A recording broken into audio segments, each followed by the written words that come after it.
6 అడుగుల ఎత్తుతో ఎంతో అందంగా ఉండే చైతన్య బిజినెస్ మ్యాన్గా మంచి పేరు, గుర్తింపు పొందాడు. అతను కనుసైగ చేస్తే చాలు తలపెట్టిన పని పూర్తి కావాల్సిందే. అందం, ఆస్తి, పేరు, ప్రతిష్ట ఉన్న చైతన్యని పెళ్లి చేసుకోవడానికి అమ్మాయిలు క్యూ కడుతున్నారు. కానీ అతను దాదాపు 20 పెళ్లి సంబంధాలు చూశాడు. ఒక్క అమ్మాయి కూడా నచ్చలేదు. కారణం, అతనికి భార్య మాత్రమే కాదు కావలసింది, ఒక అమ్మ కావాలి. 6 నెలల పసిబాబుని కన్న బిడ్డలా చూసుకోవాలి. అతనికి భార్య కావడానికి అందరూ సిద్ధంగానే ఉన్నారు. కానీ బిడ్డకి తల్లి కావడమే వాళ్ళకి కష్టంగా ఉంది. అందుకే అతను ఆ అమ్మాయిలని అందరినీ రిజెక్ట్ చేస్తూ వచ్చాడు.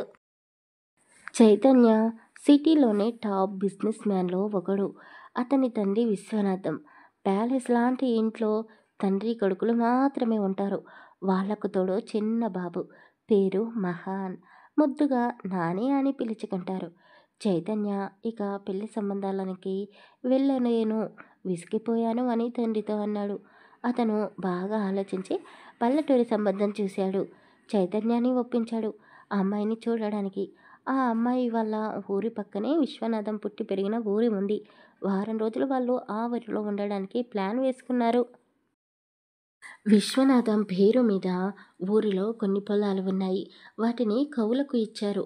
అయితే అక్కడ కొంతమంది రౌడీలు భూమిని కబ్జా చేశారు అని కౌలు చేసే అతను చెప్పడంతో చైతన్య కూడా ఆ ప్రాబ్లం సాల్వ్ చేయడానికి వారం రోజులు ఊరిలో ఉండడానికి ఒప్పుకున్నాడు.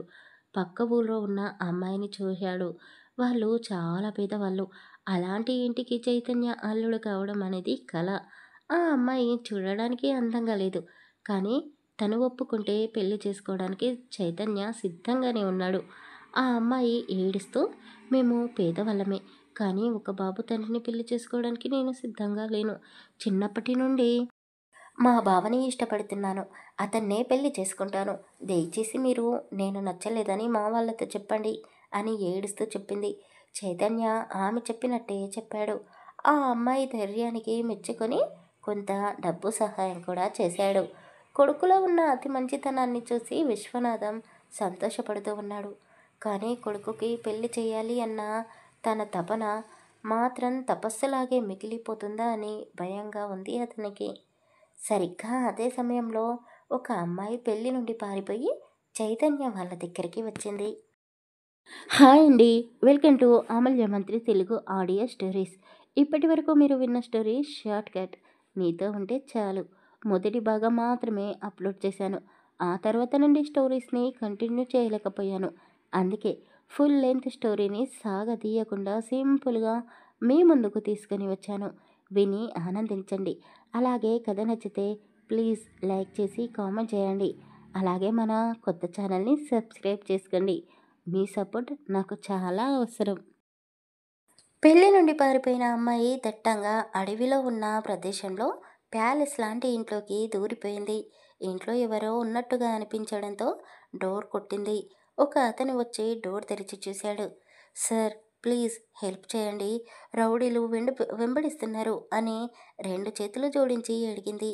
ఆ అమ్మాయిని చూడగానే అతనికి బాధ, సంతోషం రెండూ కలిగాయి. ముందు నువ్వు లోపలికి రా అమ్మా, నీకు ఎలాంటి భయము ఉండదు. ఇక్కడ ఎవరు వచ్చినా నేను చూసుకుంటాను అంటూ బయటికి వెళ్ళి కనిపించే అంత దూరంగా మనుషులు ఎవరైనా ఉన్నారా అని చేశాడు. ఎవరో కనిపించకపోయేసరికి డోర్స్ అన్నీ క్లోజ్ చేసి లోపలికి వచ్చాడు. భయపడుతూ ఉన్న అమ్మాయిని సోఫాలో కూర్చోబెట్టి మంచినీళ్లు ఇచ్చాడు. వాటర్ గ్లాస్ తీసుకోవడానికి కూడా ఆమె చేతులు వణికిపోతున్నాయి. భయపడకు అని అతను ధైర్యం చెప్పాడు. ఆమె గడగడ వాటర్ తాగేసింది. కాస్త ఊపిరి తీసుకొని తలని సోఫాకి ఆనించింది. నీ పేరేంటమ్మా అని అడిగాడు. ఆమె బిత్తర చూపులు చూస్తూ సిరి అని చెప్పింది. సిరి లక్షణమైన పేరు. ఏమైంది, ఎవరు నిన్ను వెంబడిస్తున్నారు అని అడిగాడు. ఆ అమ్మాయికి ఇంకా భయం తగ్గడం లేదు. వాళ్ళంతా చెమటలు పట్టేశాయి. ఎందుకో తెలియని కంగారు, భయం. ఇంకా ఆమెను రౌడీలు వెంబడిస్తున్నారేమో అని గుంపం వైపే చూపు పెట్టింది. ఏమైనా తింటావా అమ్మా అని అతను అడగడంతో ఆమె తల ఊపింది. అతను ఫ్రిడ్జ్లో నుండి ఫ్రూట్స్ తీసి కట్ చేసి ఇచ్చాడు. సారీ అమ్మా, ఈ టైంలో ఇంట్లో ఏమీ లేవు, నాకు వంట చేయడం రాదు. నేను నా కొడుకు ఇద్దరమే ఉన్నాము. ఫుడ్ ఆర్డర్ పెట్టుకొని తినేసాము. ఈ ఫ్రూట్స్ తప్ప ఏమీ లేవు. వీటితో అడ్జస్ట్ అవ్వవు అని చెప్పాడు. సిరి చాలా ఆకలి మీద ఉన్నట్టుంది. అతను యాపిల్స్ కట్ చేసే సమయంలోనే 4 అరటిపళ్ళు తినేసింది. యాపిల్ ముక్కలు తింటూ ఉంటే అతను ఇప్పుడే వస్తాను అంటూ కొడుకు గదిలోకి వెళ్ళాడు. చరణ్, బాబు పడుకున్నాడా అని అడిగాడు. లేదు నాన్న, ఇప్పుడే పాలు తాగాడు. వాడికి నిద్ర రావడం లేదు. కొత్త ప్లేస్ కదా, చూడండి ఎలా ఆడుకుంటున్నాడో. ఒరేయ్, నేను వెతుకుతున్న అమ్మాయి మనల్ని వెతుక్కుంటూ వచ్చింది అని తండ్రి చెప్పడంతో చరణ్ ఆశ్చర్యపోయాడు. వాట్? ఎవరు? అదేరా, హాస్పిటల్లో చూశాను అని చెప్పాను. గుర్తుకుందా? ఆ అమ్మాయి అని చెప్పాడు. ఇంత చీకట్లో మన ఇంటికి వచ్చిందా? అవును, తను ఏదో ప్రాబ్లంలో ఉన్నట్టుగా అనిపిస్తుంది. రౌడీలు వెంబడిస్తున్నారు అని మన ఇంట్లోకి పరిగెత్తుకుంటూ వచ్చింది. అడిగితే చెప్పడం లేదు, భయపడుతుంది. ఫుడ్ తిని 2 రోజులు అవుతుందో ఏమో. చాలా ఆకలిగా ఉన్నట్టుంది. ఫ్రూట్స్ ఇచ్చాను, తింటూ కూర్చుంది. ఒకసారి నువ్వు కూడా వచ్చి కనబడితే బాగుంటుంది. నన్ను గుర్తుపట్టలేదు, కనీసం నిన్నైనా గుర్తుపడుతుందేమో అని అన్నాడు. చరణ్, విశ్వనాథం బాబుని ఎత్తుకుని సిరి దగ్గరికి వచ్చారు. సిరి ఫ్రూట్స్ అన్నీ తినేసి వాటర్ తాగుతూ ఉంది. చరణ్ని చూడగానే పైకి లేచి నిలబడింది. ఇతను ఇతను అంటూ ఏదో గుర్తుకు తెచ్చుకోపోయింది. హాయ్, ఐ యామ్ చరణ్ అని చెప్పాడు. నమస్తే అండి, నా పేరు సిరి అని చెప్పింది. ఓ, మీరు ఏదో ప్రాబ్లంలో ఉన్నట్టున్నారు అని నాన్న చెప్పాడు. కంగారు పడకండి, ఇక్కడ మీరు సేఫ్గానే ఉంటారు. మీ ప్రాబ్లం ఏంటో చెప్పండి అని అడిగాడు. ముఖం తెలియని వాళ్లకు పర్సనల్ విషయాలు చెప్పడం సిరికి నచ్చదు. ఆమె సైలెంట్గా ఉంది. విశ్వనాథం, చరణ్ ఇద్దరు ఒకరిని ఒకరు చూసుకున్నారు. ఆ అమ్మాయికి తన గురించి చెప్పుకోవడం ఇష్టం లేనట్టుంది అని అనుకున్నారు. విశ్వనాథం చంకలో ఉన్న బాబు పదే పదే నేల వైపు చూస్తూ నన్ను కిందకి దించితే ఆడుకుంటాను కదా అన్నట్టు కిందకి జారిపోతున్నాడు. ఆటలో పడితే అలసిపోయి పడుకుంటాడు అని బాబుని కిందకి వదిలారు. అప్పటికి టైం దగ్గర దగ్గర 12 కావస్తుంది. వాడు అస్సలు నిద్రపోవడం లేదు. ఇల్లంతా తిరుగుతూ కేరింతలు వేస్తూ ఉన్నాడు. ముగ్గురు సోఫాలో కూర్చొని వాడిని ఆడిస్తున్నారు. రౌడీలు వస్తారేమో, ఇక్కడి నుండి తీసుకొని వెళ్తారేమో అని సిరి అప్పటి వరకు ఆలోచిస్తూ ఉన్నా తను కూడా అన్నీ మర్చిపోయి కొద్దిసేపు బాబుతో ఆడుకుంటూ ఉంది. వాడు ఆడుకుంటూ నోట్లో వేలు పెట్టుకుని అలాగే సిరి వైపు చూస్తూ కళ్ళు చిన్నగా చేశాడు. సిరికి వాడు బాగా నచ్చేశాడు. ఒడిలోకి తీసుకుని తల నిమురుతూ జోకుట్టింది. సిరి దగ్గరికి తీసుకోగానే వాడు నిద్రపోయాడు. సార్, వీళ్ళ మమ్మీ ఎక్కడ ఉంది? ఇందాకటి నుండి అసలు గదిలో నుండి బయటికి రాలేదు అని అడిగింది. వాళ్ళ అమ్మ లేదమ్మా, వాడికి అమ్మైనా నాన్నైనా అన్నీ మేమిద్దరమే అని విశ్వనాథన్ చెప్పాడు. సిరి చరణ్ వైపుకు చూసింది. జాలిగా చూసిందో లేక బాబుని ఎలా పెంచుతున్నాడు అన్నట్టుగా చూసిందో అతనికి అర్థం కాలేదు. సిరి, ఇప్పటికే చాలా లేట్ అయింది, నువ్వు కూడా పడుకో అమ్మా అని విశ్వనాథన్ చెప్పాడు. ఆ మాటలోకి సిరికి భయం పుట్టుకొచ్చింది. ఇంట్లో ఆడవాళ్ళు లేరు, వీళ్ళిద్దరూ మాత్రమే ఉన్నారు. ఇప్పుడు వీళ్ళని నేను ఎలా నమ్మాలి అని మనసులో ఆలోచించుకుంటూ ఉంది. సిరి అనుకున్న మాటలు విశ్వనాథం విన్నట్టున్నాడు. అమ్మ సిరి, భయపడకు, నీ తండ్రి లాంటి వాడిని. నాకు కూడా ఒక కూతురు ఉండేది, అచ్చం నీలాగే ఉండేదమ్మా. భయపడకు, ఆ గదిలోకి వెళ్ళి గడియ పెట్టుకుని పడుకో అని చెప్పాడు. సిరికి కాస్త ఇబ్బందిగా అనిపించింది. అతని మాట తీరు ప్రవర్తనని బట్టి అనవసరంగా అనుమానించానా అని అనుకుంది. మీరు ఏమీ అనుకోకపోతే బాబుని నాతో పాటే పడుకోబెట్టుకోనా అని అడిగింది. చరణ్ అందుకు ఒప్పుకోలేదు. వాడు ఏ టైంకి లేస్తాడో మీకు తెలీదు. 3 గంటలకి డైపర్ మార్చాలి, మధ్యలో 2 సార్లు పాలు పట్టించాలి, అప్పుడప్పుడు నిద్రలో ఏడుస్తాడు. వాడికి నిద్రలో రౌండ్గా తిరగడం అలవాటు. బాబుని చూసుకోవడం నీ వల్ల కాదు, నాతోనే పెట్టుకుంటాను అని సిరి ఒడిలో పడుకున్న బాబుని తీసుకున్నాడు. సిరి ఏమీ మాట్లాడకుండా గదిలోకి వెళ్ళి గడియ పెట్టుకుని బెడ్పై అలా వాలిపోయింది. పరిగెత్తి బాగా అలసిపోయినందుకేమో పడుకోగానే నిద్ర పట్టేసింది. ఇక్కడ పెళ్లి వాళ్ళందరూ రాత్రంతా నిద్రపోకుండా ఊరంతా సిటీ అంతా జల్లెడ పట్టి గాలించారు. సిరి జాడ దొరకలేదు. వామ్మో, వీడు అన్నంత పని చేస్తాడా? ఆ సిరి ఎంత మోసం చేసింది. ఇప్పుడు మనం ఏం చేయాలి అని ఇంట్లో వాళ్ళు ఆలోచించి రాత్రికి రాత్రే ఎవరికీ తెలియకుండా పరారైపోయారు. సిరిని చేసుకోవాలనుకున్న వాడి పేరు రుద్ర. ఇటు సిరి దొరకక ఆమె ఇంట్లో వాళ్ళు కూడా కనిపించకపోయేసరికి రుద్రకి చాలా కోపం వచ్చింది. సిరిని మాత్రం ప్రాణాలతో తీసుకురండి, వాళ్ళ ఇంట్లో వాళ్ళని ఎక్కడ కనిపిస్తే అక్కడ చంపేయండి అని అతని మనుషులకు చెప్పాడు. మరుసటి రోజు సిరి మెల్లగా 10 గంటల సమయంలో నిద్రలేచింది. రాత్రి జరిగిందంతా ఒక కలలా అనిపించింది ఆమెకు. నిజంగానే నాకు పెళ్లి జరగలేదా వాడితో? అసలు రాత్రి నాకు హెల్ప్ చేసిన వాళ్ళు ఎవరు? ఈ ఇల్లు ఎవరిది? ఎప్పుడు చూసినా తాళం వేసి ఉంటుంది కదా అని అనుకుంటుంది. బయటికి వచ్చి చూసింది, ఇంట్లో ఎవరూ లేరు. అదేంటి ఎవరూ లేరు? ఒక బాబు కూడా ఉండాలి కదా, ఏమైపోయారో అని ఆలోచిస్తూ ఉంది. విశ్వనాథం, చరణ్ బాబుని తీసుకొని అలా బయటికి వెళ్ళి ముగ్గురి కోసం అని టిఫిన్ తీసుకొని వచ్చారు అప్పుడే లోపలికి. లేచవా సిరి, అలా బయటికి వెళ్ళాము. ఇది మా ఇల్లే, మా ఊరే. నేను ఇక్కడే పుట్టి పెరిగాను. తెలిసిన వాళ్ళు పలకరించారు. వాళ్ళతో మాట్లాడుకుంటూ టైం చూసుకోలేదు. ముందు ఫ్రెష్ అయ్యి టిఫిన్ చెయ్యి అని చెప్పాడు. బాబుకి కూడా ఒక ఇడ్లీ తినపెడుతూ చరణ్ కూడా టిఫిన్ చేస్తూ ఉన్నాడు.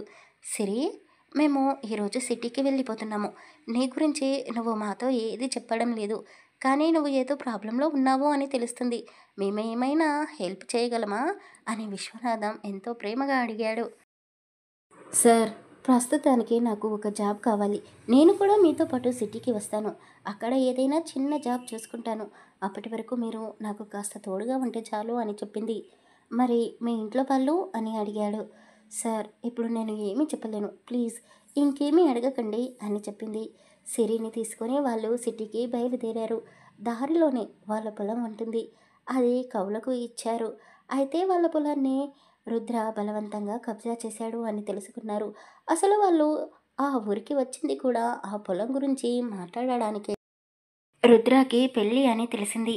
వాడిని కలవలేకపోయాడు చైతన్య. అయితే గట్టిగా వార్నింగ్ ఇవ్వాలి అని నేరుగా రుద్ర వాళ్ళ ఇంటికి వెళ్ళాడు. చైతన్య కార్ ఆపడంతో అప్పటి వరకు బాబుతో ఆడుకుంటూ ఉన్న సిరి తల పైకెత్తి చూసింది. అది రుద్ర వాళ్ళ ఇల్లు. ఆ ఇంటిని చూడగానే ఆమెకు భయం పుట్టుకొచ్చింది. సార్, ఇక్కడికి వచ్చారు ఎందుకు అని భయపడుతూనే అడిగింది. రుద్రగాడు మా పొలాన్ని కబ్జా చేశాడు. మాతో పాటు ఈ ఊరి జనాలని కూడా ఎన్నో ఇబ్బందులు పెడుతున్నాడు. వాడికి గట్టిగా వార్నింగ్ ఇవ్వాలని వచ్చాము. వాడితో నీకు కూడా ఏదైనా ప్రాబ్లం ఉంటే చెప్పు అని చైతన్య సిరి ఏమైనా చెప్తుందేమో అని ఎంతో ఆశగా అడిగాడు. వాడు ఒక పెద్ద రౌడీ. మీరే అంటున్నారు కదా ఈ ఊరి వాళ్ళని ఇబ్బంది పెడుతున్నాడు అని. నేను ఈ ఊరి ఆడబిడ్డనే కదా సార్. నాకు కూడా వాడి మీద కోపం ఉంది. కానీ మీరు జాగ్రత్త సార్. వాడు మనుషుల ప్రాణాలని లెక్క చేయడు. వాడితో మీకెందుకు గొడవలు? పసిబాబు ఉన్నాడు. వాడి పాపాన వాడైపోతాడు. మనం వెళ్ళిపోదాం పదండి సార్ అని సిరి భయపడుతూ అన్నది. భయపడకు, నన్ను వాడు ఏమీ చేయలేడు. నువ్వే చూస్తావు కదా వాడికి ఎలాంటి శిక్ష పడుతుందో. ఇప్పుడు నువ్వు కూడా నాతో పాటు రా అని ఆమె చెయ్యి పట్టుకొని నేరుగా రుద్ర దగ్గరికి వెళ్ళాడు. సార్, వద్దు సార్, వాడు నన్ను చూస్తే వదిలిపెట్టాడు అని సిరి భయపడుతూ అన్నది. చైతన్య మాత్రం ధైర్యంగా రుద్ర ఎదురుగా నిలబడ్డాడు. చైతన్యాన్ని, విశ్వనాథాన్ని చూడగానే వాళ్ళు అక్కడికి ఎందుకు వచ్చారో అతనికి అర్థమైపోయింది. కానీ వాళ్ళతో పాటు సిరిని చూసి ఆశ్చర్యపోయాడు. ఏంటి సిరి, ఏమైపోయావు? పెళ్లి నుండి ఎందుకు పారిపోయావు? ఏదైనా ఉంటే నాతో నేరుగా మాట్లాడాలి. ఇలా అలిగి వెళ్ళిపోతే ఎలా? మీ వాళ్ళు నా డబ్బంతా తీసుకొని పారిపోయారు. వాళ్ళని నేను విడిచిపెట్టను. వాళ్ళ మీద నీకు ఎలాంటి ప్రేమ మమకారాలు లేవు అని నాకు తెలుసులే. కానీ నా మీద నీకు ప్రేమ ఉంది కదా, ఎందుకు నన్ను వదిలి వెళ్ళిపోయావు? నువ్వు లేకపోతే నేను పిచ్చివాడిని అయిపోతాను తెలుసు కదా. ఇప్పటికీ మించిపోయింది ఏమీ లేదు. అన్నీ సిద్ధంగానే ఉన్నాయి. పంతులు కూడా ఇక్కడే ఉన్నాడు. మనం వెంటనే పెళ్లి చేసుకుందామంటూ సిరి చెయ్యి పట్టుకున్నాడు. సిరి చైతన్య కళ్ళలోకే చూస్తూ, ఎందుకు సార్ మళ్ళీ వీడి దగ్గరికి తీసుకొని వచ్చారు? ఇలా నేను బలి అవుతాను అని తెలిస్తే అసలు మిమ్మల్ని కలిసేదాన్నే కాదు. రాత్రి నా ప్రాణాలని తీసుకునేదాన్ని అని ఏడుస్తూ అన్నది. రుద్ర, ఆ అమ్మాయి చెయ్యి వదులు అని చైతన్య గట్టిగా అన్నాడు. చూడు, నీకు ఎలాంటి సంబంధమూ లేదు. నువ్వు ఇక్కడికి ఎందుకు వచ్చావో నాకు బాగా తెలుసు. నీ పొలం గురించి అడగడానికే వచ్చావు కదా. నీ పొలం నాకేమీ వద్దు, వదిలేస్తున్నాను. ఎందుకో తెలుసా? నా సిరి బంగారాన్ని నాకు తెచ్చి ఇస్తున్నావు కదా, అందుకు. నిన్ను నీ పొలాన్ని విడిచిపెడుతున్నాను. ఇక తోక ముడుచుకొని వెళ్ళిపో అని రుద్ర అన్నాడు. నా పొలాన్ని నువ్వు నాకు ఇవ్వడం ఏంటిరా? అది మా తాత ముత్తాతల ఆస్తి. అది నా సొత్తు. అరగజం జాగా కూడా నీకు దక్కదు. అలాగే సిరి కూడా అని అన్నాడు. రుద్ర గట్టిగా నవ్వుతూ, ఏంటి ఏం మాట్లాడుతున్నావు? పోనీ పాపమని వదిలేస్తున్నాను.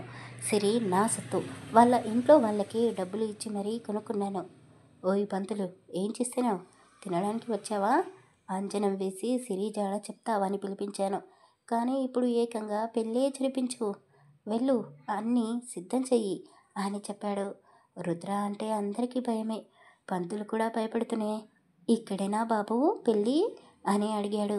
హా, ఇక్కడే ఇప్పుడే, లేదంటే మళ్ళీ సిరి పారిపోతుంది అంటూ రాక్షసంగా నవ్వాడు. చైతన్య తండ్రి వైపు చూస్తూ వేళ్లతో ఏదో సైగ చేశాడు. అతను ఫోన్ తీసుకొని 2 నెంబర్స్కి మెసేజ్ చేశాడు. మిమ్మల్ని మంచి వాళ్ళు అనుకున్నా, కానీ మీరు కూడా మోసం చేస్తారు అని అస్సలు అనుకోలేదు అంటూ సిరి ఏడుస్తూ ఉంది. చైతన్య మామూలుగా రుద్రతో మాట్లాడుతూనే ఉన్నాడు సిరిని వదిలిపెట్టమని. కానీ అతను ఎంతకో వినడం లేదు. చూసావు కదా చుట్టూ ఎంతమంది ఉన్నారో. వీళ్ళు నిన్ను చంపేసి ఇక్కడే పాతి పెడతారు. మర్యాదగా మూసుకొని వెళ్ళిపో.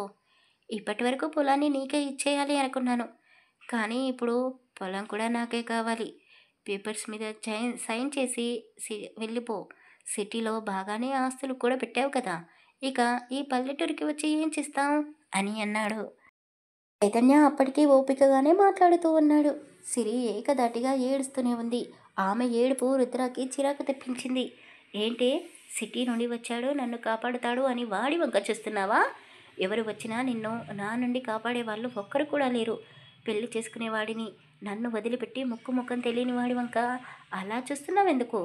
ఇంతకుముందే వాడితో నీకు పరిచయం ఉందా, లేదా రాత్రి వాడితో ఏదైనా తప్పు చేసావా అంటూ సిరి జుట్టు పట్టుకున్నాడు. అప్పటికే అక్కడ ఊరి జనాలంతా పోగై ఉన్నారు. సిరి పరిస్థితి గురించి బాధపడుతున్నారే తప్ప ఒక్కరు కూడా సాయం చేయడానికి ముందుకు రావడం లేదు. వాడు అన్న మాటలకి చైతన్యకి కోపం వచ్చింది. పిడికిలి గట్టిగా బిగించి కడుపులో ఒక్క గుద్దు గుద్దాడు. అంతే, 2 అడుగుల దూరంలో ఎగిరిపడ్డాడు. హఠాత్ పరిమాణానికి అందరూ ఆశ్చర్యపోయారు, సిరి కూడా. చైతన్య, వాళ్ళు వచ్చేస్తున్నారు, వద్దు, గొడవ పడకు అని విశ్వనాథం ఒక పక్క అరుస్తూనే చెప్తున్నాడు.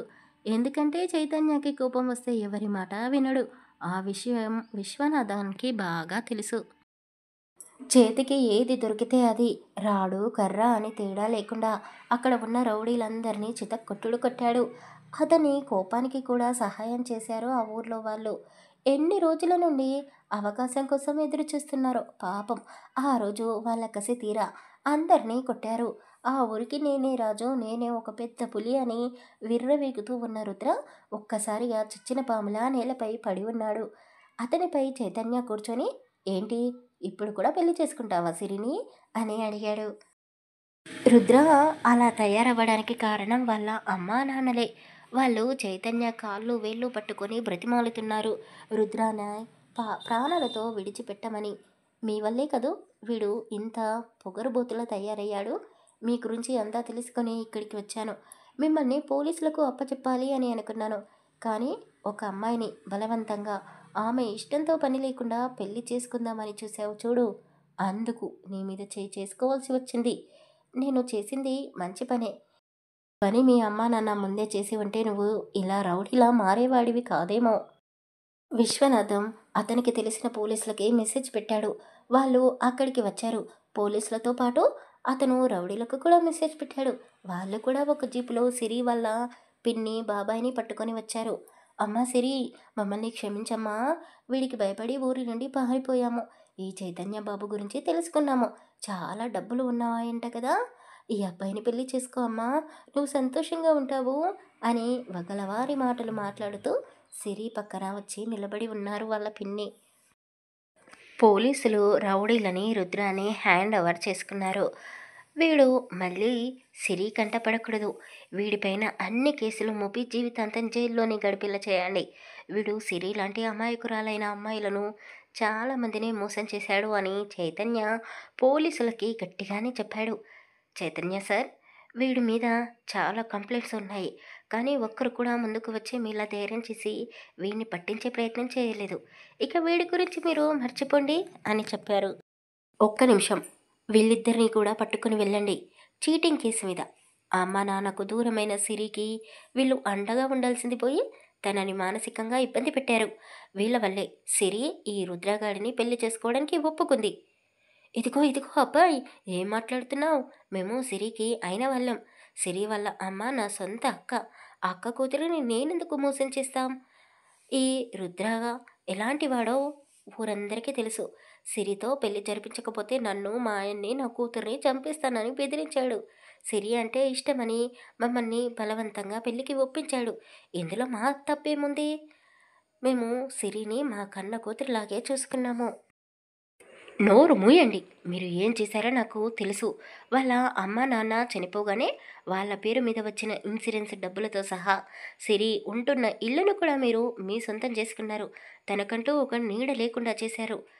పెళ్లి పేరు చెప్పి ఈ రుద్రగాడి దగ్గరకు బాగానే డబ్బులు లాగారు కదా అని చైతన్య చెప్పడంతో సిరి వాళ్ళ పిన్ని బాబాయ్ వణికిపోతూ, వామ్మో, వీడు మామూలోడు కాదు సిరి, నువ్వైనా చెప్పవే, మేము ఇప్పుడు జైలుకి వెళితే మీ చెల్లెలు బ్రతికేమవుతుంది, అది కూడా నీలా అమ్మా నాన్నలకు దూరమై బ్రతకాలా అని 4 సెంటిమెంట్ డైలాగులు చెప్పడంతో సిరి కరిగిపోయింది.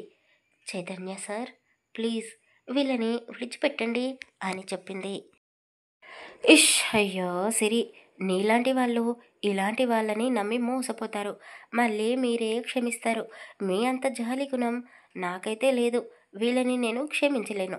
కానీ నువ్వు బాధపడకూడదు అని వీళ్ళని పోలీసులకు అప్పచెప్పడం లేదు. కానీ వీళ్ళు మళ్ళీ నీ జీవితంలోకి రాకూడదు. జీవితంలోకే కాదు, అసలు వీళ్ళంటూ ఇక్కడ ఉండకూడదు అని అన్నాడు. అయ్యో బాబు! మరి ఎక్కడికి వెళ్తాము? కొంపతీసి చచ్చిపోమంటున్నారా ఏంటి? అని సిరి వాళ్ళ పిన్ని ఏడుస్తూనే అడిగింది. చాలా ఆపండి మీ ఏడుపు. అంతా నటనే అని అందరికీ తెలుసు. డబ్బులు బాగానే దోచుకున్నారు కదా! ఏ కంట్రీకైనా పారిపోండి. పొరపాటున కూడా నాకు ఎక్కడైనా మీరు కనబడ్డారే అనుకోండి, ఏం చేస్తానో నాకే తెలీదు. నేను సిరి అంత మంచి వీడనైతే కాదు. ఆ విషయం ఈ పాటికి మీకు అర్థమై ఉండాలి అని బెదిరించి మరీ చెప్పాడు. సార్, ఇక మీరు వెళ్ళండి అని చైతన్య చెప్పడంతో అక్కడికి వచ్చిన పోలీసులు రుద్రాని అతనితో పాటు ఉన్న రౌడీలని కూడా తీసుకుని వెళ్ళారు. అక్కడే ఉన్న ఊరి వాళ్ళంతా గుసగుసలు మొదలుపెట్టారు. కాదు కాదు, సిరి వాళ్ళ పిన్ని వాళ్ళతో అలా మాట్లాడించేలా ప్రవర్తించింది. పెళ్ళి కాకుండా అతనితో ఒక రాత్రంతా గడిపింది. ఇప్పుడు వాళ్ళతోనే వెళ్ళిపోతుందంట సిటీకి. ఇదెక్కడివి విడ్డూరమో. సిరి ఎంతో మంచి అమ్మాయి అనుకున్నాము. ఈ రుద్రవాడి వల్ల జీవితం నాశనమవుతుంది అని బాధపడ్డాం. కానీ సిరి గట్టుకురాలే.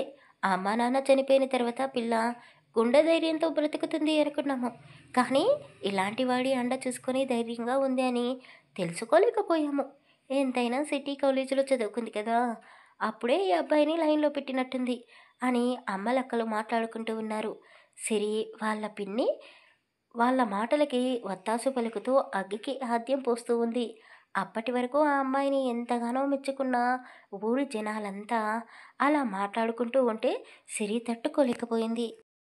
సిరి వాళ్ళ పిన్ని తెలిసి చేస్తుందో తెలియక చేస్తుందో కానీ ఆమె మంచే చేస్తుంది అని విశ్వనాథం ఒక ఆలోచన చేశాడు. వాళ్ళు ఎన్నో రోజుల నుండి సిరి కోసమే వెతుకుతున్నారు. ఆ అమ్మాయి చూడ చక్కగా ఉంది. చైతన్య పక్కన నిలబడితే ఒకరి కోసం ఒకరు అన్నట్టుగా ఉన్నారు. ఇద్దరిది సరైన జోడు. ఎందుకు వీళ్లకు పెళ్లి చేయకూడదు? వీళ్ళిద్దరూ ఒకటైతే ఇలాంటి వాళ్ళందరి నోరు మూతలు పడతాయి కదా అని ఆలోచన చేశాడు. అప్పటి వరకు కామ్గా ఉన్న విశ్వనాథం ఒక్కసారిగా రెచ్చిపోతూ, ఏం మాట్లాడుతున్నారండి మీరందరూ? ఒక అమ్మాయి గురించి ఇలాగే మాట్లాడతారా? నేను ఏంటో మీ అందరికీ తెలుసు కదా. వాడు నా కొడుకు. ఎవరికి అన్యాయం జరిగినా ఊరుకోడు. అవును, రాత్రి ఆ అమ్మాయి మా ఇంటికే వచ్చింది. మాతో పాటే ఉంది. అంత మాత్రాన నా కొడుకుకి ఆ అమ్మాయికి మధ్య ఏదో జరిగిపోయింది అని కథలు అల్లేస్తున్నారేంటి? నా కొడుకుకి పెళ్లి చేయాలనుకుంటున్నాను. వాడికి ఎవరైనా పిల్లను ఇస్తారా? ఇలాంటి నిందలు మీరు వేస్తే మా వాడి సంగతి వదిలేయండి. ఒక ఒంటరి అమ్మాయి. ఆ అమ్మాయి గురించైనా ఆలోచించాలి కదా! రేపు తనకి పెళ్ళవుతుందా? అనుమానంతో ఎవరైనా పెళ్లి చేసుకున్నారే అనుకో, ఒకవేళ చేసుకున్నా వాడు ఎంత అనుమానంగా మాట్లాడుతాడో అని అతను చెప్పడంతో అక్కడ ఉన్న వాళ్ళందరూ ఆలోచనలో పడ్డారు. చైతన్య కూడా సిరి వైపు చూస్తూ నిజంగానే నా వల్ల తనకి తలవంపులు వచ్చాయి. ఏంటో ఈ పల్లెటూరు జనాలు అని అనుకుంటూ ఉన్నాడు. గట్టిగా ఊపిరి బయటికి వదులుతూ, నాన్న ప్లీజ్ ఇక ఆపండి, సిరి పద అంటూ ఒక్క అడుగు ముందుకు వేశాడు. అంతే, ఊరి జనాలంతా గట్టిగా అరిచారు. హమ్మయ్యా, నా ఆవేశానికి ఫలితం దక్కబోతుంది అని విశ్వనాథం గారు మనసులోనే సంతోషపడుతున్నారు. చూడండి, ఎలాగో మీతో పాటు సిరిని తీసుకొని వెళ్ళడానికి సిద్ధంగానే ఉన్నారు. కాబట్టి ఆ అమ్మాయిని పెళ్లి చేసుకొని వెళ్ళండి. లేదంటే రేపు ఏ చెరువు గట్టు మీదనో, ఏ ప్లాట్ఫారం మీదనో అనాథ శవమని మా సిరమ్మ ఫోటోని పేపర్లో, టీవీలో వస్తే మేము చూడలేము అని వాళ్ళు అనేసరికి, అయ్యయ్యో! ఏం మాటలండి అవి! అయినా ఆ అమ్మాయి ఎందుకు చనిపోతుంది? ఇష్టంగానే మాతో పాటు రావడానికి ఒప్పుకుంది. మా ఇంట్లోనే ఉంటుంది. మీకు ఎలాంటి అనుమానాలు అక్కర్లేదు అని విశ్వనాథం హామీ ఇస్తున్నట్టుగా చెప్పాడు. ఇదిగోండి, ఈ గాలి మాటలు మాకు నచ్చవు. అమ్మా నాన్న లేని పిల్ల, కానీ ఈ ఊరి పిల్ల. పెళ్లి కాకుండా పరాయి మగవాడితో ఉండడానికి మేము ఒప్పుకోము. సిరిలాగే రేపు మా అమ్మాయిలు కూడా ఇలాగే ప్రవర్తిస్తాము అంటారు. ఇదిగోండి తాళి, అదిగోండి పంతులు. పంతులు, మంత్రాలు చదువు అని చెప్పగానే అతను చదవడం మొదలుపెట్టాడు. వీళ్ళు విడిచిపెట్టేలా లేరు. నన్ను ఇప్పుడు ఏం చేయమంటారు అని చైతన్య మెల్లగా సిరిని అడిగాడు. నా జీవితం మీద నాకు ఆశ లేదు. అలా అని చావాలేను, నటిస్తూ బ్రతకాలేను. తాళి కట్టండి అని చెప్పింది. చైతన్య ఆశ్చర్యంగా చూశాడు. కంగారు పడకండి. మీ భార్యల జీవితాంతం మీ ఇంట్లోనే ఉండిపోను. ప్రస్తుతానికి ఈ ఊరి నుండి బయటపడాలి అంటే ఆ తాళి నా మెడలో ఉండాలి. సిటీకి వెళ్ళిన తర్వాత నేను మీ లైఫ్లో నుండి తప్పుకుంటాను అని చెప్పింది. సిరి అలా మాట్లాడుతుంది అని చైతన్య అస్సలు ఊహించలేదు. అర్ధరాత్రి ఇంటికి వచ్చిన సిరిని చూడగానే ఇష్టపడ్డాడు. ఆ అమ్మాయి ఒంటరిగా మిగిలిపోకూడదు. నేను ఎప్పటికీ తోడుగా ఉండాలి. నేను సిరిని పెళ్లి చేసుకోవడమే కరెక్ట్ అని ఆలోచించి సిరిని ఇష్టంగా, మనస్ఫూర్తిగా భార్యగా స్వీకరిస్తూ ఆమె మెడలో తాళి కట్టాడు. కొడుకుకు పెళ్లి జరిగింది అని విశ్వనాథం చాలా సంతోషంగా ఉన్నాడు. అయ్యయ్యో, దీన్ని కూడా నాతో పాటు తీసుకొని వెళ్ళాలి అనుకున్నాను. కానీ ఇది ఆ పొగరుబోతు చైతన్యాన్ని పెళ్లి చేసుకుంది. ఇప్పుడు చచ్చినట్టు వేరే కంట్రీకి పారిపోవాల్సిందే అని సిరి వాళ్ళ పిన్ని వాళ్ళ పెళ్లి జరిగే వరకు ఆ తంతంతా చూస్తూ, అనవసరంగా నేనే ఈ ఊరి జనాలని అందరినీ రెచ్చగొట్టి పెళ్లి జరిపిస్తున్నాను అని బాధపడుతూనే అక్కడి నుండి వెళ్ళిపోయింది. గుండెల మీద తాళి పడగానే ఏదో భారం మోస్తున్నట్టుగా అనిపించింది సిరికి. కళ్ళల్లో కన్నీళ్లు దాగి ఉన్నాయి. ఆమె బాధ ఎవరికీ చెప్పుకునే పరిస్థితిలో లేదు. సిరికి చీర సారా పెట్టి ఊరి జనాలు కన్న కూతురిని అత్తారింటికి పంపిస్తున్నట్టుగా సాగనంపారు. ఎంత చెప్తున్నా వినకుండా విశ్వనాథం కొడుకు కోడల్ని వెనక సీట్లో కూర్చోబెట్టాడు. అతను డ్రైవ్ చేస్తున్నాడు. అప్పటి వరకు చరణ్ వడిలో బాగానే ఆడుకున్న నానిగాడు ఒక్కసారిగా ఏడవడం మొదలుపెట్టాడు. 6 నెలల నుండి బాబు ఆలన పాలన విశ్వనాథం చైతన్యాన్ని చూసుకుంటున్నారు. కానీ వాడు ఎందుకు అంత గట్టిగా ఏడుస్తున్నాడో వాళ్ళకి అర్థం కాలేదు. పాలు పట్టించినా తాగడం లేదు.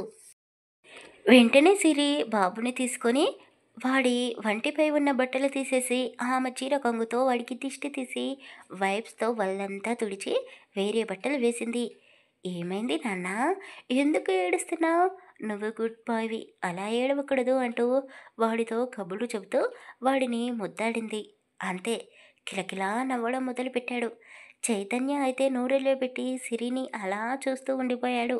విశ్వనాథం కళ్ళు చెమ్మగిల్లాయి. ఎంతైనా ఆడవాళ్ళకి అమ్మతనం పుట్టుకతోనే వస్తుందేమో. మేము వాడిని కంటికి రెప్పలా కాపాడుకుంటూ వస్తున్నాము. ఇలాంటి విషయాలు తెలీదు. ఏ ఇబ్బంది కలిగినా అర్ధరాత్రి అపరాత్రి అని తేడా లేకుండా హాస్పిటల్స్ చుట్టూ తిరిగేవాళ్ళము అని చెప్పాడు.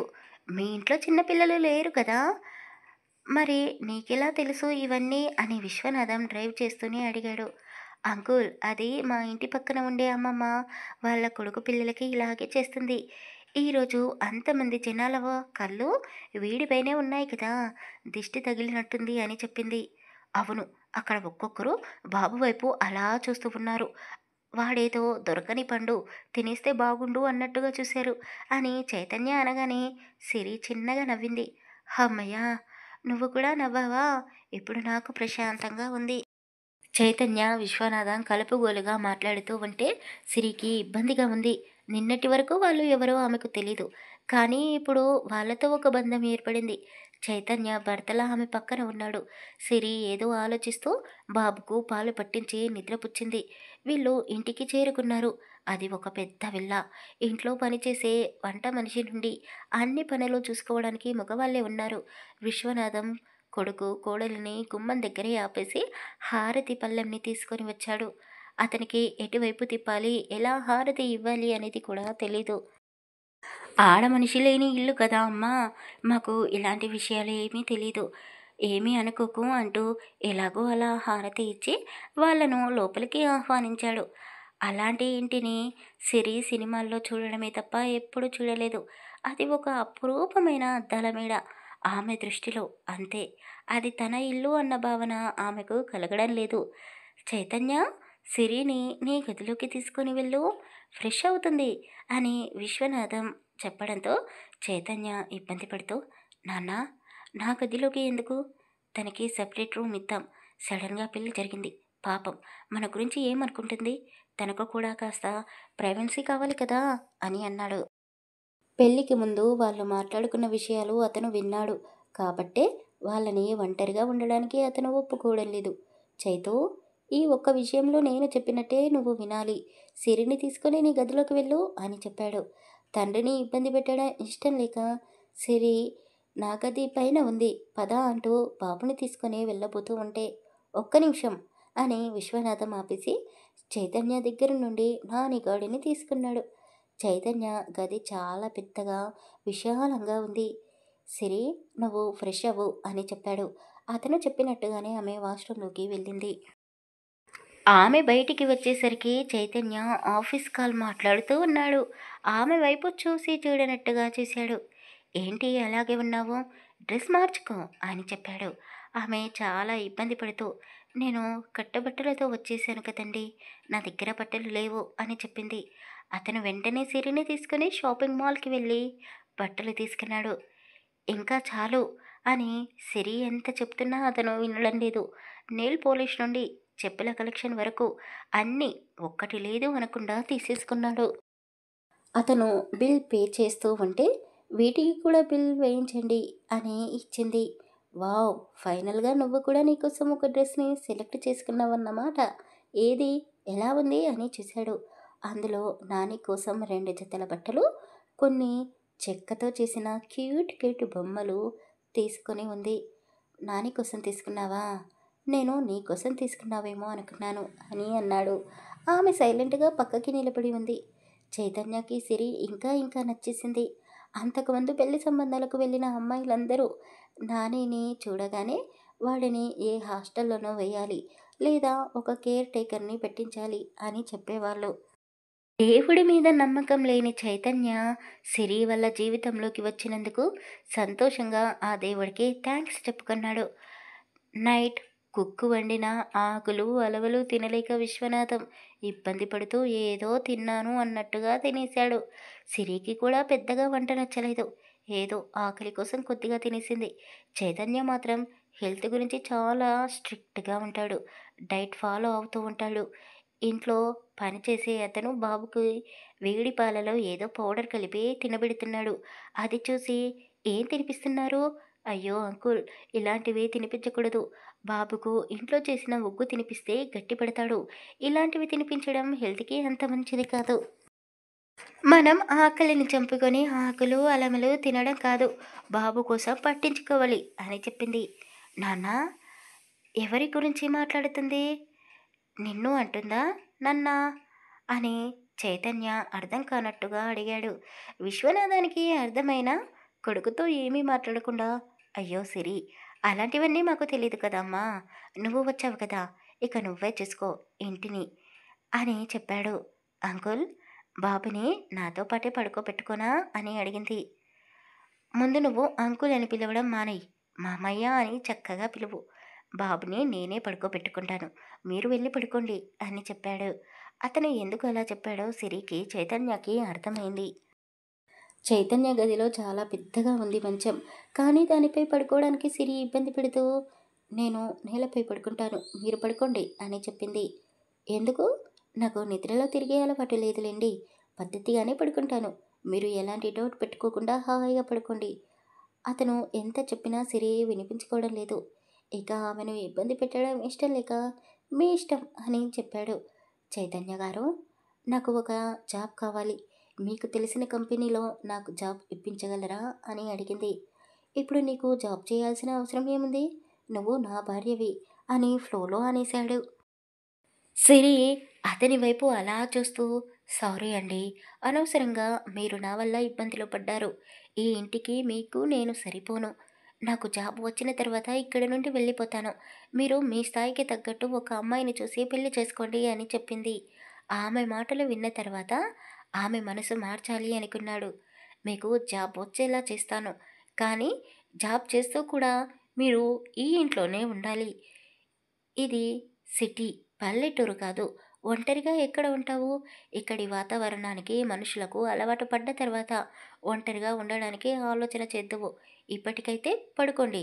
గుడ్ నైట్" అని చెప్పి అటువైపు తిరిగి పడుకున్నాడు. సిరి ఏదేదో ఆలోచిస్తూ ఉంది. ఇప్పుడు నిజం చెప్తే నన్ను అసహ్యించుకుంటుందేమో, శాశ్వతంగా మాకు దూరం అయిపోతుందేమో అని ఆలోచన చేస్తూ ఎప్పటికో నిద్రపోయాడు. సిరికి చైతన్యతో మాట్లాడాలని ఉంది. అతనికి సారీ చెప్పాలి అనుకుంటుంది. వాళ్ళ గురించి తప్పుగా అర్థం చేసుకుంది. అందుకు సారీ చెప్పాలనుకుంది. కానీ ఆమెకు మాటలు రావడం లేదు. అనవసరంగా వీళ్ళ గురించి ఏదేదో ఊహించుకున్నాను. కానీ ఎంత మంచివాళ్ళు. అసలు బాబు వాళ్ళ అమ్మ గురించి ఎవరూ మాట్లాడడం లేదేంటి? ఆమె ఫొటోస్ ఎక్కడా కనిపించలేవు. ఆమె ఏమైపోయింది అని ఆలోచిస్తూనే సిరి కూడా ఎప్పటికో నిద్రపోయింది. సిరి నిద్ర లేచేసరికి చైతన్య ఆఫీస్కి వెళ్ళిపోయాడు. "అదేంటి అంకుల్, చైతన్య అప్పుడే వెళ్ళిపోయాడు" అని సిరి విశ్వనాథంని అడిగింది. "వారం రోజుల నుండి ఆఫీస్ని చూడలేదు కదా అమ్మా, అందుకే ఉదయాన్నే లేవగానే వెళ్ళిపోయినట్టున్నాడు. నేను కూడా వెళ్ళాలి. ఏదో మీటింగ్ ఏర్పాటు చేశాడంట, అర్జెంటుగా రమ్మని ఫోన్ చేశాడు. నువ్వు టిఫిన్ తినమ్మా" అని చెప్పాడు. సిరి ఫ్రెష్ అయ్యి టిఫిన్ తినడానికి అని కూర్చుంది. కుక్ వండిన హెల్దీ ఫుడ్‌ని తినలేక తింటూ, కాఫీ తాగుతూ, బాబు గురించి ఆలోచించి, "బాబు ఇంకా పడుకొనే ఉన్నాడా?" అని ఇంట్లో పని చేసే అతన్ని అడిగింది. "లేదు మేడం, బాబుని తీసుకుని చైతన్య సార్ ఆఫీస్‌కి వెళ్ళిపోయాడు" అని చెప్పగానే సిరి ఆశ్చర్యపోయింది. "అదేంటి, ఆఫీస్‌కి తీసుకొని వెళ్ళడం ఏంటి? అది కూడా ఇంత పొద్దున్నేనా?" అని అడిగింది. "అంటే మేడం, బాబుని వదిలిపెట్టి సార్ ఉండలేడు.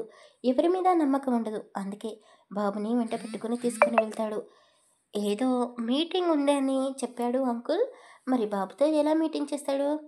"ఓహ్! పెద్ద సార్ వెళ్ళాడు కదా మేడం, బాబుతో ఆ సార్ ఉంటాడు. చైతన్య సార్ మీటింగ్ అటెండ్ అవుతాడు" అని చెప్పాడు. అంత పెద్ద ఇంట్లో సిరికి ఒంటరిగా ఉండడం నచ్చడం లేదు. ఏమీ తోచక బాబు కోసమని ఒక డబ్బా నిండా ఉగ్గుని తయారు చేసి పెట్టింది. ఇంకా బోలెడు టైం ఉంది ఆమె దగ్గర. ఇల్లంతా తిరిగి చూసింది. చైతన్య మొదటి భార్య ఫోటో కనబడుతుందేమో అని. ఒక్క ఫోటోలో ఫ్యామిలీ మొత్తం ఉంది. కానీ అందులో కూడా చైతన్య భార్య ఫోటో లేదు. అక్కడక్కడ వాళ్ళ ఫ్యామిలీ ఫొటోస్ మాత్రమే ఉన్నాయి. ఒక అందమైన జంట కూడా ఉంది. అంకుల్ చెప్పాడు కదా ఒక కూతురు ఉంది అని. ఆ ఫోటో కూతురు అల్లుడిది. పెళ్లి చేసుకుని అప్రాట్‌లో సెటిల్ అయ్యిందేమో అని సిరి అనుకుంది. సాయంత్రం విశ్వనాథం, చైతన్య తొందరగానే ఇంటికి వచ్చారు. "ఎలా గడిచిందమ్మా ఈరోజు? బోర్ కొట్టిందా?" అని విశ్వనాథం లోపలికి వస్తూనే సిరిని అడిగాడు. "చాలా అంటే చాలా బోర్ కొట్టింది అంకుల్. కనీసం నానిని నా దగ్గర వదిలి వెళ్తే నేను వాడితో ఆడుకుంటూ ఉండేదాన్ని కదా" అని చెప్పింది. సాయంత్రం నుండి రాత్రి పడుకునే వరకు సిరి బాబుని వదిలిపెట్టి ఉండలేదు. ఆ వాడితో ఆడుకుంటూనే ఆమె చేసిన ఉగ్గుని ఆమె చేతులతోనే తినిపించింది. అంత చిన్న పిల్లవాడు సిరిని అమ్మలా ఫీల్ అయ్యాడేమో. మారం చేయకుండా బుద్ధిగా తినేశాడు. అలా 1, 2 కాదు, వారం రోజులు అలాగే గడిచిపోయాయి. సిరికి ఒంటరిగా ఉంటే పిచ్చెక్కిపోతుంది. "చైతన్య గారు, మీరు నా జాబ్ గురించి ఏం ఆలోచించారు? నా సర్టిఫికెట్స్ అన్నీ మా పిన్ని చించేసింది. ఏ జాబ్ అయినా పర్వాలేదు, క్లర్క్ అయినా సరే నేను చేయడానికి సిద్ధంగానే ఉన్నాను. ఇంట్లో ఒంటరిగా ఉండలేకపోతున్నాను" అని చెప్పింది. "నేను నీతో జాబ్ గురించే మాట్లాడాలి అనుకుంటున్నాను. వేరే కంపెనీలో ఎందుకు? మన కంపెనీలోనే జాబ్ చేయొచ్చు కదా" అని ఆఫర్ ఇచ్చాడు. ప్రస్తుతానికి ఆమెకు ఒక జాబ్ కావాలి. అది ఎక్కడైతేనేంటి? చైతన్య ఆఫీస్లో పనిచేయడానికి ఒప్పేసుకుంది. అలాగే చైతన్య సిరికి మామూలు పోస్టు ఇవ్వలేదు. అతని పర్సనల్ పిఏగా అతని క్యాబిన్‌లోనే పనిచేసే విధంగా ఏర్పాటు చేశాడు. ముగ్గురు కలిసి బాబుతో ఆఫీస్‌కి వెళ్లారు. సిరిని చూడగానే అందరూ ఆశ్చర్యపోయారు. ఏంటి ఈ అమ్మాయిని ఎప్పుడో ఇంటర్వ్యూ చేశాడు. ఎప్పుడు సెలెక్ట్ అయ్యింది. అది కూడా సార్ క్యాబిన్‌లో పర్సనల్ పిఏగా వర్క్ చేయాలంట. అసలు సార్ ఏ అమ్మాయినైనా తన క్యాబిన్‌లోకి రావడానికి ఒప్పుకోడు కదా! అని గుసగుసగా మాట్లాడుకుంటూ ఉన్నారు. వారం రోజుల్లో సిరి అక్కడ ఉన్న వాళ్ళందరితో పరిచయాలు ఏర్పాటు చేసుకుంది. సిరి వచ్చిన మొదటి రోజు నుండే అక్కడ అబ్బాయిలు ఆమెతో మాట్లాడడానికి ట్రై చేస్తూనే ఉన్నారు. కానీ చైతన్య వల్ల సిరితో మాట్లాడడానికి వీలు కావడం లేదు. సిరి ఆఫీస్ పని తక్కువ చేసేది. బాబుతోనే ఎక్కువ టైం స్పెండ్ చేసేది. చైతన్యకి లంచ్ బ్రేక్‌లో భోజనం వడ్డించి పెట్టేది. విశ్వనాథన్ రోజు ముఖమంతా అదోలా పెట్టుకొని ఇష్టం లేకపోయినా ఏదో కొద్దిగా తినేసేవాడు. సిరి ఇప్పుడు అన్నీ మర్చిపోయి బాబుతో, చైతన్యతో సంతోషంగానే ఉంటుంది. వాళ్ళ మధ్య ఉన్నది ప్రేమ, స్నేహమా? ఇంకా ఏదైనా పేరు పెట్టాలో వాళ్ళకే తెలియడం లేదు. కానీ ఒక బంధం మాత్రం ఏర్పడింది. ఒకరోజు ఆఫీస్‌లో ఒకతను ధైర్యం చేసి సిరికి ప్రపోజ్ చేశాడు. అదంతా గమనిస్తూ ఉన్న చరణ్‌కి కోపం వచ్చింది. తన క్యాబిన్‌లో నుండి బయటికి వచ్చి ఏం జరుగుతుంది ఇక్కడ? ఇది ఆఫీస్ అనుకుంటున్నారా? లేక పార్క్ అనుకుంటున్నారా? నువ్వేంటి సిరి మౌనంగా అలా నిలబడి ఉన్నావు? నీకు పెళ్లయిందని వాడితో చెప్పొచ్చు కదా! అని చెప్పగానే ఆఫీస్ ఎంప్లాయీస్‌తో సహా సిరి కూడా కాస్త ఆశ్చర్యపోయింది. మీరందరూ అంతగా షాక్ అవ్వకండి. సిరికి పెళ్లయింది. ఆమెని పెళ్లి చేసుకుంది నేనే అని చెప్పగానే అక్కడ ఉన్న అమ్మాయిలందరి గుండెలు పగిలిపోయాయి. మగవాళ్ళకి కూడా సిరి అంటే ఒక క్రష్ ఉండేది. వాళ్ళ మనసులు కూడా ముక్కలైపోయాయి. చైతన్య వాళ్ళందరి ముందు సిరిని భార్యలా పరిచయం చేస్తాడు అని అస్సలు ఊహించని ఆమె ఇంకా షాక్‌లోనే ఉండిపోయింది. అతను ఆమె చెయ్యి పట్టుకొని బాబు దగ్గరికి తీసుకొని వెళ్ళాడు. సారీ. కానీ వాళ్ళందరి కళ్ళ నుండి నిన్ను కాపాడాలి అంటే ఇంతకంటే మంచి మార్గం దొరకలేదు. అందుకే మన పెళ్లి గురించి చెప్పేశాను. ఇక ఈ రోజు నుండి అందరూ నిన్ను రెస్పెక్ట్ ఇస్తారు. ఎవరికీ భయపడే అవసరం లేదు. నాకు ఒక రెస్టారెంట్‌లో మీటింగ్ ఉంది. నేను వెళ్తున్నాను. రావడానికి లేట్ కావచ్చు. నువ్వు డ్యాడీతో కలిసి ఇంటికి వెళ్ళిపో అని చెప్పాడు. ఆ రోజు నైట్ చైతన్య ఇంకా ఇంటికి రాలేదు. సిరి నిద్రపోకుండా అటు ఇటు తిరుగుతూ ఉంది. బాబు పడుకున్నాడు. విశ్వనాథం సిరి దగ్గరికి వచ్చాడు. ఆమెతో కబుర్లు చెప్తూ కూర్చున్నాడు. సిరి చొరవ తీసుకుని అంకుల్ మిమ్మల్ని ఒకటి అడగనా అని చిన్నగా ప్రశ్నించింది. ఏంటమ్మా? ఏం తెలుసుకోవాలనుకుంటున్నావో అని అతను అడిగాడు. అది బాబు వాళ్ళ అమ్మ ఎవరు? చైతన్య సార్ భార్యకి ఏమైంది అని అడిగింది. అయ్యో అమ్మ పొరపాటు పడుతున్నావు. చైతన్యకి పెళ్లి కాలేదు. ఏంటి? పెళ్లి కాలేదా? మరి బాబు? వాడా? వాడు నా మనవడే. తప్పుగా అర్థం చేసుకోకమ్మా. నా కూతురి కొడుకు అని చెప్పాడు. ఏం మాట్లాడుతున్నారు అంకుల్? మరి మీ కూతురు ఎక్కడ ఉంది? అని అడిగింది. నా కూతురు, అల్లుడు, నా భార్య ముగ్గురు ఒకేసారి చనిపోయారమ్మా. చక్కగా నవ్వుతూ కిలకిలలాడే కుటుంబం నాది. ఎవరి దిష్టి తగిలిందో ఒక్కసారిగా ఇంట్లో ముగ్గురు చనిపోయారు. నా కూతురికి 9వ నెల రాగానే చాలా గ్రాండ్‌గా శ్రీమంతం జరిపించాము. చైతన్యకి డ్రింక్ చేయడం అలవాటు లేదు. హ్యాపీ మూమెంట్ అని అందరము డ్రింక్ చేశాము. మా అల్లుడు కూడా తాగే ఉన్నాడు. అదే సమయంలో నా కూతురికి సడన్‌గా పెయిన్స్ మొదలయ్యాయి. చైతన్య ఎంత చెప్తున్నా వినకుండా తాగి ఉన్న నేను, నా అల్లుడు కూడా హాస్పిటల్‌కి వెళ్ళడానికి సిద్ధమయ్యాము. చైతన్య కంగారుగా కార్ డ్రైవ్ చేస్తున్నాడు. నేను తాగి ఉన్నాను కదా అమ్మా! వాడి పక్కనే కూర్చొని మనవడు పుడతాడా? మనవరాలు పుడుతుందా? అని వాళ్ళతో పందాలు కాస్తూ, ఒరేయ్! ఏం డ్రైవింగ్ చేస్తున్నావురా? నేను డ్రైవ్ చేస్తాను. నువ్వు పక్కకు జరుగు అంటూ వాడిని సతాయించడం మొదలుపెట్టాను. చీకట్లో చూసుకోలేదమ్మా. ఎదురుగా ఒక కుక్క నిలబడి ఉంది. దాన్ని బ్రతికించడం కోసం స్టీరింగ్ పక్కకి తిప్పాడు. అంతే. ఎదురుగా వస్తున్న లారీని ఢీకొట్టి మా కార్ బోల్తా కొట్టింది.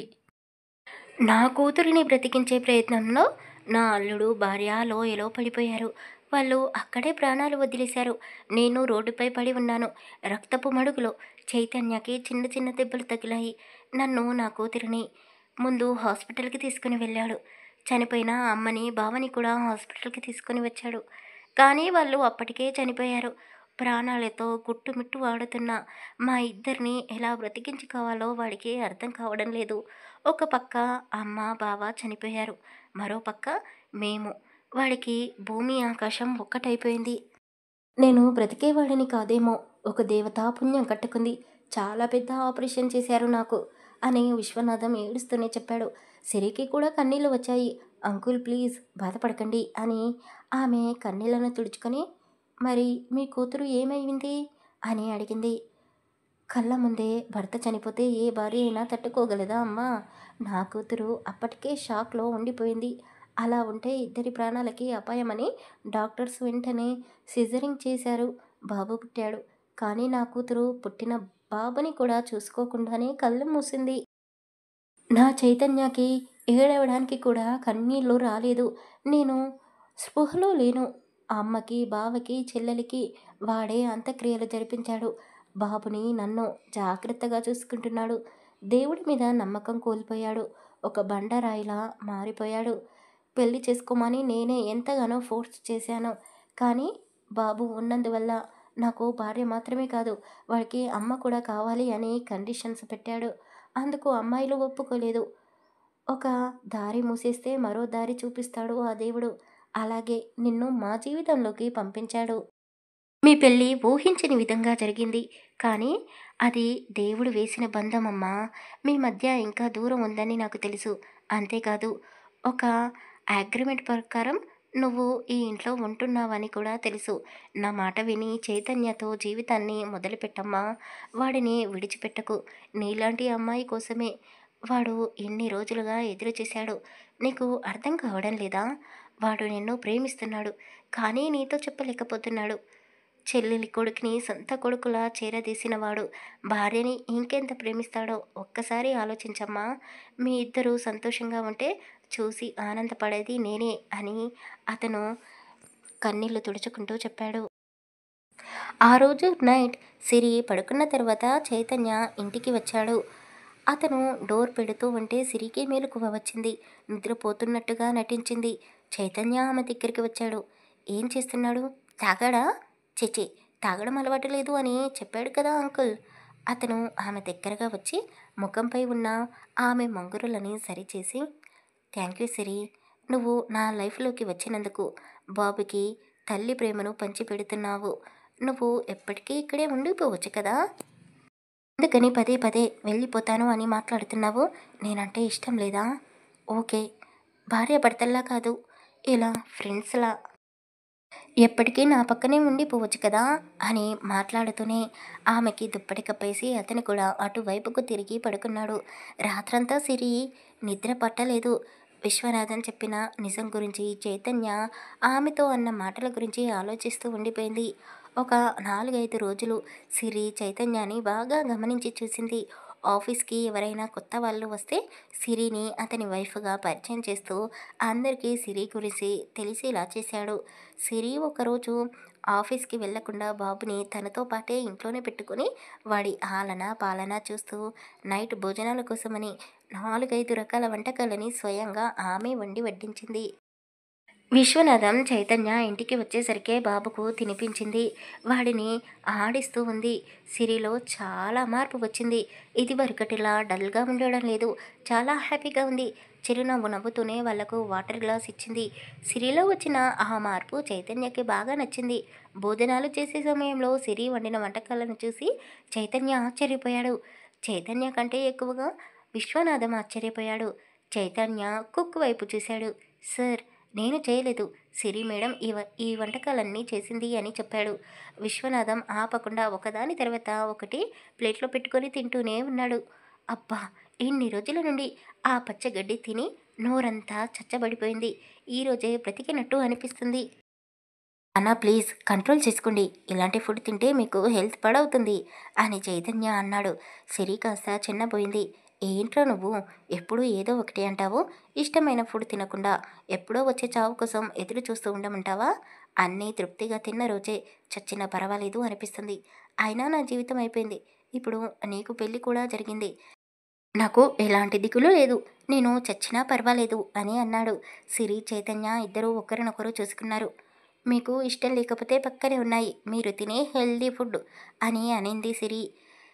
చైతన్య ఏమీ మాట్లాడకుండా సిరి వడ్డించిన భోజనం మొత్తం తృప్తిగా తిన్నాడు.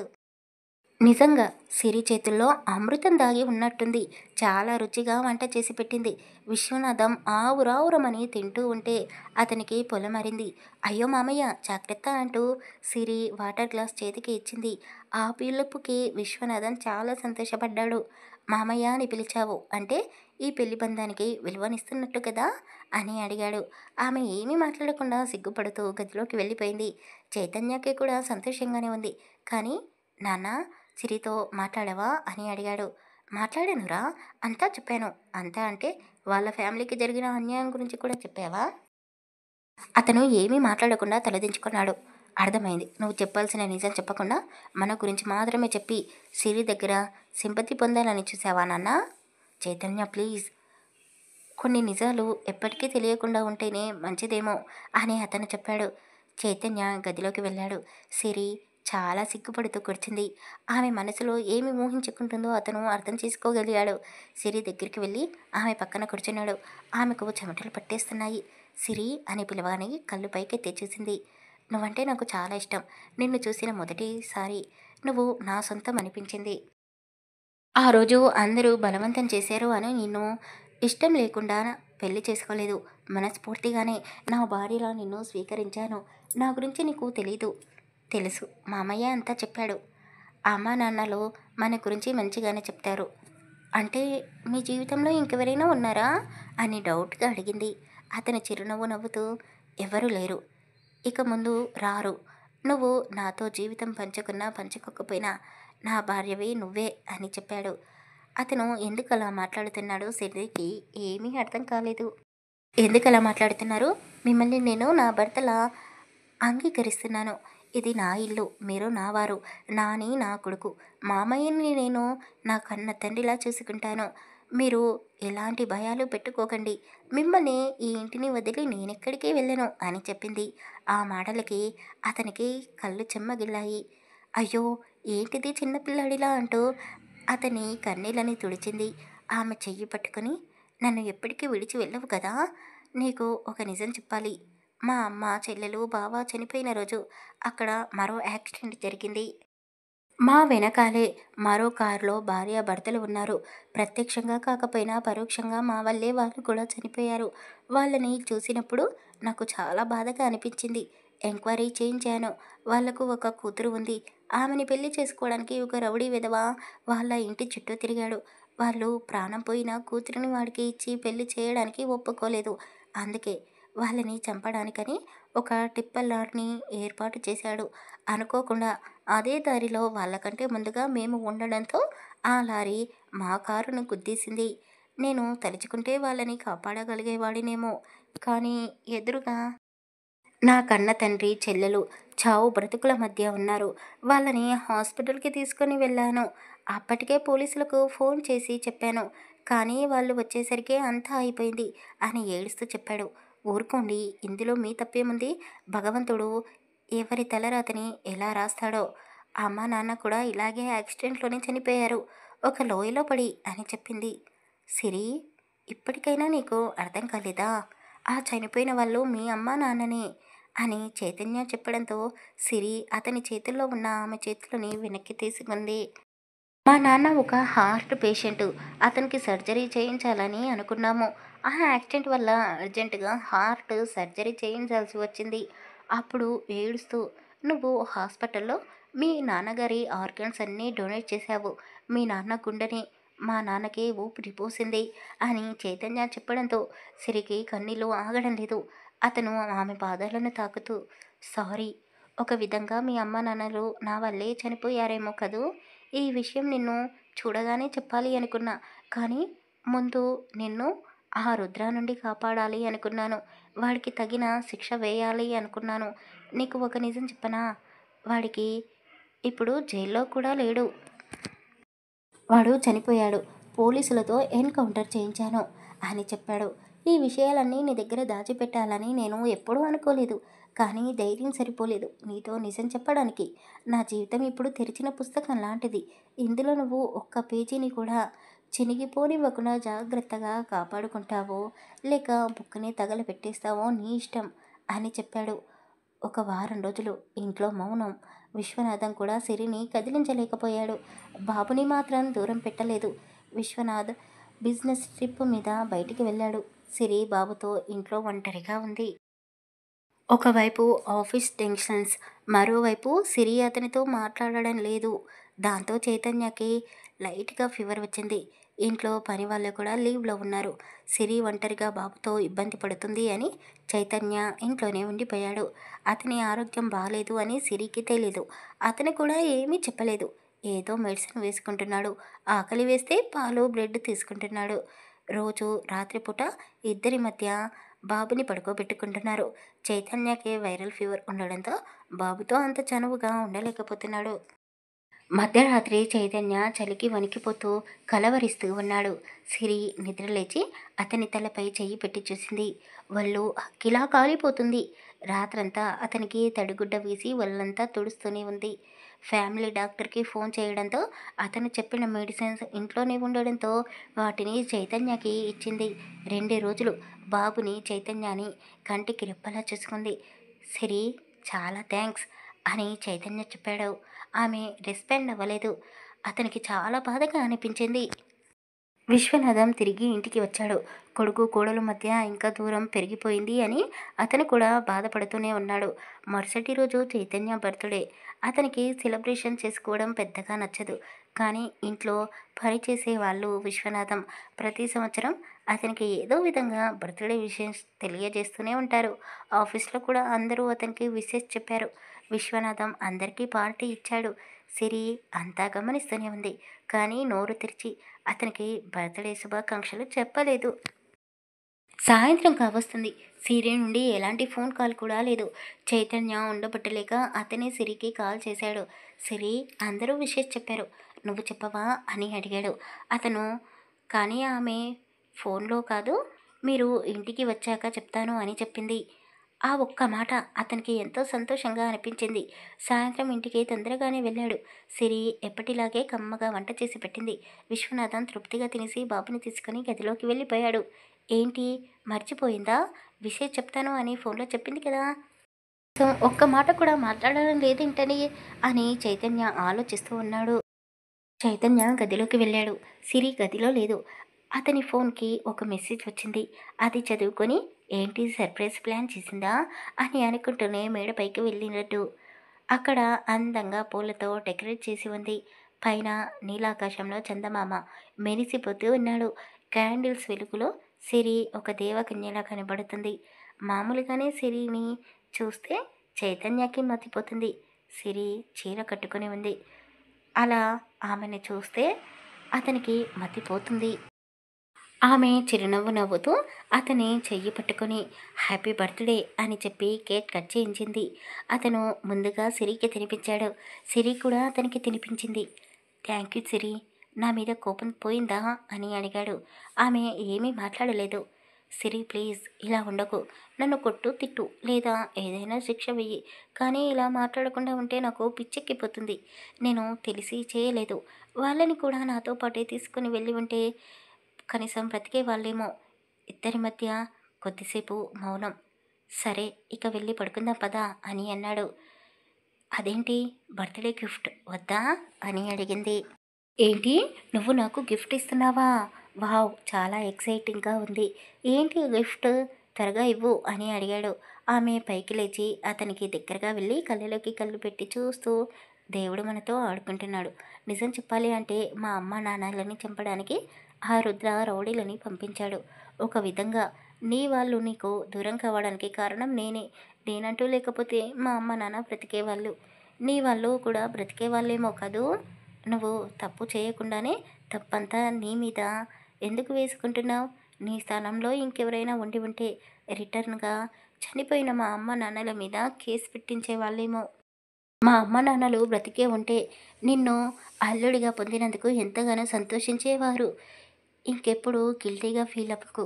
జరిగిపోయిన నష్టం జరిగిపోయింది. ఇప్పటి నుండి అయినా మనం అన్నీ మర్చిపోయి సంతోషంగా ఉండాలి అంటూ అతని నుదిటిపైన ముద్దు పెట్టుకుంది. చైతన్యకి చాలా సంతోషంగా అనిపించింది. గిఫ్ట్ ఇస్తానన్నావు అని మళ్ళీ అడిగాడు. నువ్వు ఇంకా నాకు జీతం ఇవ్వలేదు కదా! నా దగ్గర డబ్బులు లేవు. అందుకే ఏమీ తీసుకోలేదు. గిఫ్ట్‌గా నేను నీకు సరిపోనా? అని అన్నది. ఆమె మాటల్లోని ఉద్దేశ్యం అతనికి అర్థమైంది. నిజంగానా? నిన్ను ఒక్కసారి ముద్దు పెట్టుకోవచ్చా? అని అడిగాడు. ఆమె అతని గుండెలపై కొడుతూ గట్టిగా కౌగిలించుకుంది. చైతన్య ఆమెని పైకి లేపి, చాలు, ఈ అదృష్టం చాలు నాకు అంటూ ఆమెను గిరగిరా తిప్పేశాడు. ముఖమంతా ముద్దులతో తడిపేశాడు. నేను ఆగలేకపోతున్నాను సిరి. నీ అందం నన్ను రెచ్చగొడుతుంది. నువ్వు ఒప్పుకుంటే నిన్ను ఎత్తుకొని గదిలోకి తీసుకుని వెళ్ళనా? అని అడిగాడు. ఆమె సిగ్గుపడుతూ, ఎత్తుకో, కానీ గదిలోకి వద్దు, అటు చూడు అంటూ ఆమె ఏర్పాటు చేయించిన పూల మంచాన్ని చూపించింది.